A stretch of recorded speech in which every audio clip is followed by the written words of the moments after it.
आओ छोटी बहू, अंदर आओ। हमारे इस गरीब खाने में तेरा स्वागत है। नीलम अपनी छोटी बहू का गृह प्रवेश कर उसे घर के कमरे में ले आती है, जहाँ अंदर आते ही नीलम की छोटी बहू बबीता उस कमरे को चारों ओर से देखती है। ये देख उसकी सास नीलम उससे कहती है, क्या हुआ छोटी बहू, क्या देख रही हो? माँ जी, ये कमरा कुछ ज्यादा ही छोटा नहीं है? खैर ये बताइए कि मेरा कमरा कहाँ है? शादी के रीति रिवाजों में मैं बहुत थक गई हूँ, अब मैं आराम करना चाहती हूँ। बहू, यही तेरा और तेरी जेठानी अनीता का कमरा है, तुम दोनों को अब यहीं रहना है।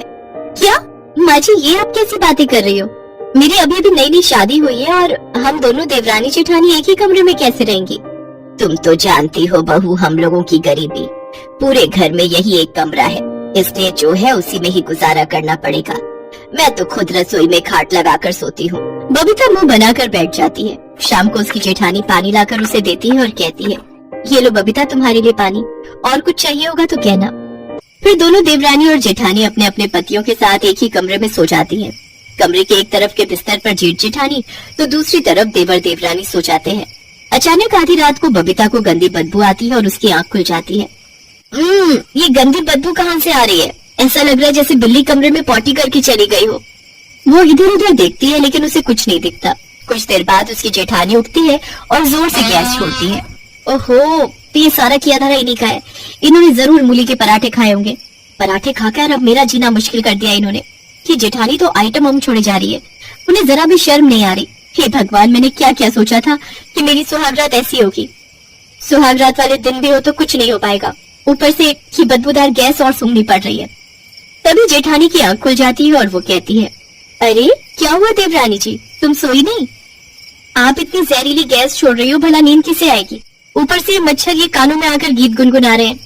तुम तो जानती हो देवरानी जी, मैं प्रेग्नेंट हूँ और ऐसे में गैस होना आम बात है। चलो अब सो जाओ, सुबह जल्दी उठना है। देवरानी अपनी किस्मत को कोसती हुई सो जाती है। अगली सुबह बबीता की मुंह दिखाई की रस्म होती है।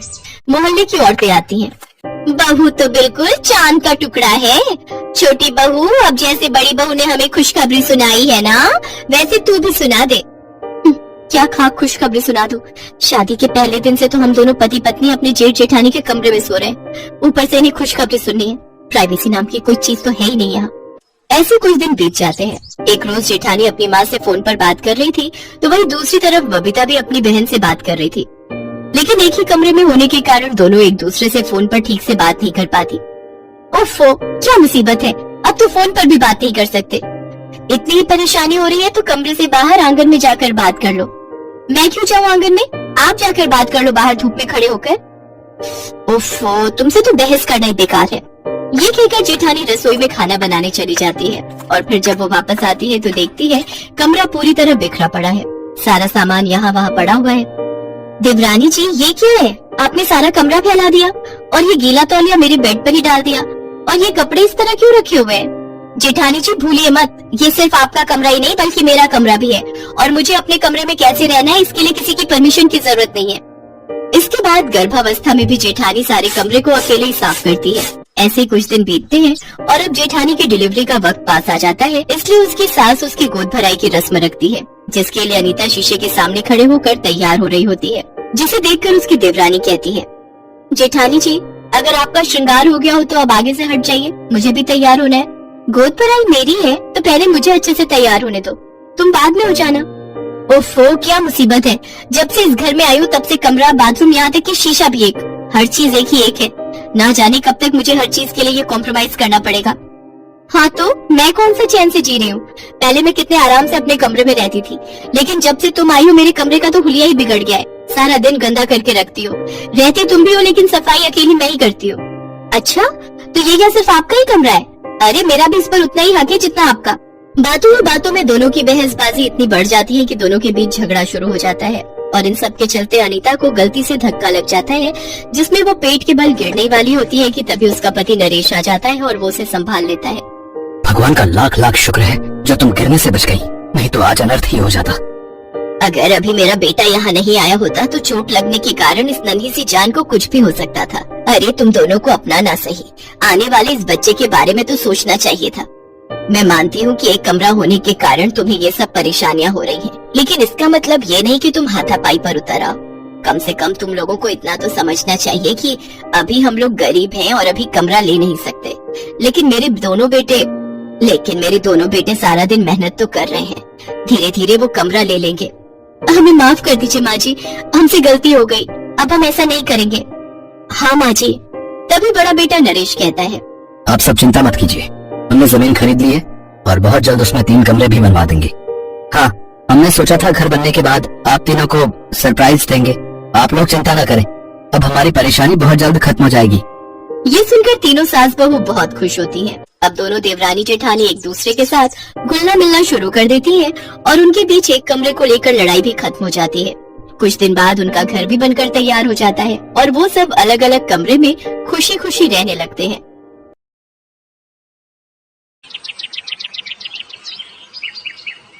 प्राची और दीपक की जयमाला हो रही थी तो लोगों ने बातें बनाना शुरू कर दिया, जिनमें दीपक के पड़ोस में रहने वाले कुछ जान पहचान के लोग भी शामिल थे, जो धीरे धीरे हंस रहे थे और उस दुल्हा दुल्हन की जोड़ी का मजाक बना रहे थे। ये कैसी जोड़ी है? दीपक को तो देखो, ऐसा है सूखा हुआ बांस जैसा, और लड़की देखो जैसे कोई फूली हुई गेंद। ये जोड़ी तो गैंडे और जिराफ की लग रही है। धीरे बोलो, दीपक की मम्मी आ रही है। आशा, सुषमा, तुम दोनों ने खाना खाया ना? खाना खाकर जाना। हाँ हाँ लीला बहन, हमने खाना खा लिया है, चिंता मत करो, तुम सब मेहमानों की फिक्र करो, हम तो तुम्हारी पड़ोसन हैं। वैसे कुछ भी कहो, जोड़ी बड़ी अच्छी लग रही है, बहुत सुंदर बहू ढूंढ कर लाई हो दीपक के लिए। बहुत बहुत शुक्रिया। अच्छा, मैं और मेहमानों को देखती हूँ।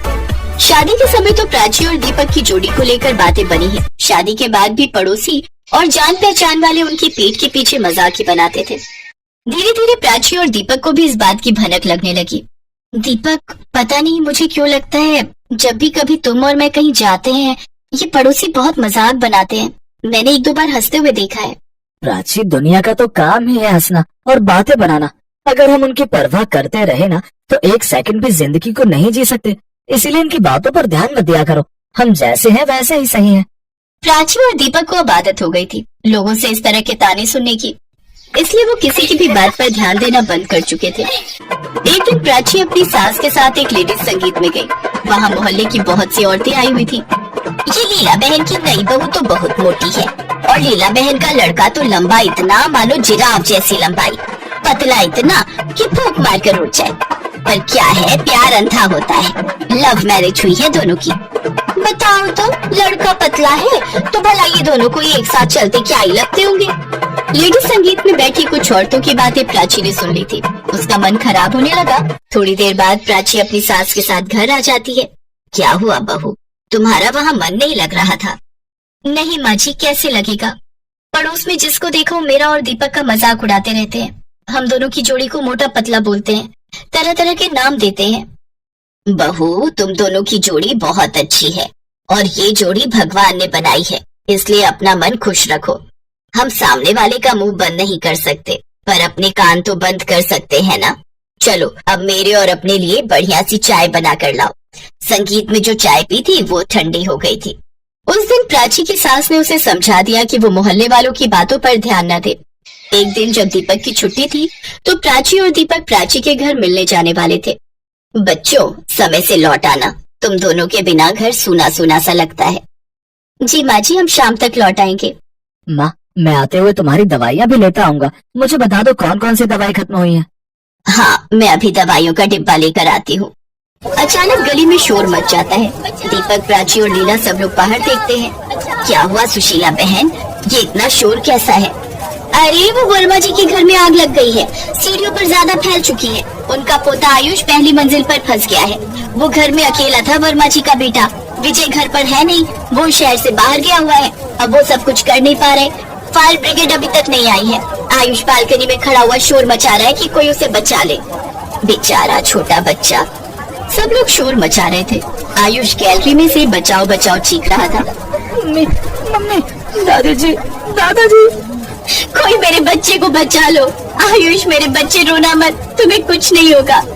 माँ आप यहीं खड़े हो, मैं भी आता हूँ, शायद मैं कुछ कर सकूँ। दीपक, मैं भी तुम्हारे साथ चलती हूँ। प्राची और दीपक थोड़ा आगे जाने लगते हैं। सब लोग डर रहे थे, कोई भी बिल्डिंग के पास नहीं जाना चाहता था। हर कोई प्राची और दीपक को देख रहा था। उस समय दोनों ने साहस किया। दीपक और प्राची आपस में कुछ बात करने लगे और कुछ सेकंड बाद प्राची कंधों के बल झुक जाती है और दीपक प्राची के कंधों पर चढ़कर पहली मंजिल तक पहुंचने की कोशिश करता है। दोनों की कोशिश कामयाब रहती है। प्राची मोटी थी, इस वजह से वो दीपक का वजन सह सकती थी और दीपक पतला था और उसकी लंबाई भी अच्छी थी, इस वजह से वो बालकनी तक आराम से पहुंच गया। दीपक ने आयुष को अपनी गोदी में लिया और नीचे उतर आया। आयुष बिल्कुल सेफ था। सब लोग जो उनके पड़ोसी थे वो अपने आप पर बहुत शर्मिंदा होते हैं, क्योंकि उन्होंने हमेशा ही प्राची और दीपक के शरीर को लेकर बहुत मजाक उड़ाया था। तुम ठीक हो ना दीपक? हाँ हाँ मैं ठीक हूँ, तुम भी ठीक हो ना? हाँ मैं भी ठीक हूँ। आयुष की मम्मी और दादा दादी दीपक और प्राची को थैंक यू बोलते हैं, क्योंकि आज उन दोनों के कारण आयुष सही सलामत था। उस दिन के बाद पड़ोसियों ने प्राची और दीपक को लेकर फालतू के मजाक करना बंद कर दिया। अब सब उनसे सही ढंग से बात करने लगे। इस कहानी से हमें यही सीख मिलती है कि हमें कभी भी किसी के शरीर और उसकी बनावट का मजाक नहीं बनाना चाहिए, क्योंकि किसी का मजाक उड़ाना सबसे बुरी आदत है। इससे उस व्यक्ति को तो दुख पहुंचता ही है, परंतु हमारे चरित्र का भी पता चलता है कि हम किसी के लिए कैसा सोचते हैं। हमें नहीं पता जीवन में कब किस मोड़ पर किस समय हमें किसी की जरूरत पड़ जाए। इसीलिए हमेशा सबसे बात बनाकर चलनी चाहिए, ना कि बिगाड़ कर।